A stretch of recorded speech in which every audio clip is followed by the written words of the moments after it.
నిజంగా దేవుడే నాతో మాట్లాడుతున్నాడా, లేదా సాతాను మాట్లాడుతున్నాడా అని మనకంటూ ఒక విచక్షణ, పరీక్ష అనేది మనకు అవసరం. గిద్యోని దగ్గరకు వచ్చి దేవుడు మాట్లాడుతూ ఉంటే, అయ్యా నువ్వు వెళ్ళి ఆ యుద్ధం చెయ్యి అని గిద్యోనితో మాట్లాడితే, గిద్యోని అంటాడు, నిజంగా నువ్వే నాతో మాట్లాడితే, నిజంగా ఇది నిజమే అయితే ఇక్కడ ఒక క్లాత్ పెడతాను, మీకు అర్థమయ్యే భాషలో ఇక్కడ ఒక క్లాత్ పెడతాను, రాత్రి మంచు చుట్టూ పడాలి కానీ క్లాత్ మీద పడకూడదు, క్లాత్ మాత్రం పొడిగా ఉండాలి, ఇలా చేస్తే నాతో మాట్లాడింది దేవుడని నేను నమ్ముతాను అని దేవుణ్ణి పరీక్షించాడు గిద్యోను. క్లాత్ పెట్టాడండి, పొద్దున్న వచ్చి చూసేటప్పటికి చుట్టూ మంచు పడింది కానీ దాని మీద మంచు పడలేదు, పొడిగా ఉంది.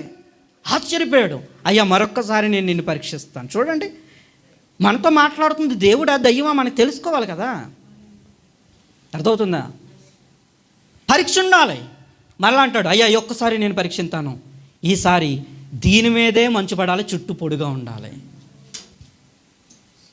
నువ్వు నాతో నిజంగా మాట్లాడుతున్నావంటే, ఇది నిజంగా నువ్వే అయితే ఈ ఒక్కటి సూచన నాకు చూపించని వెళ్తాడు. మళ్ళీ ఉదయం వచ్చేటప్పటికి దాని మీద మంచు ఉంటుంది, చుట్టూ మంచు ఉండదు. ఆశ్చర్యం, పిండితే నీరు వచ్చిందంటాడు.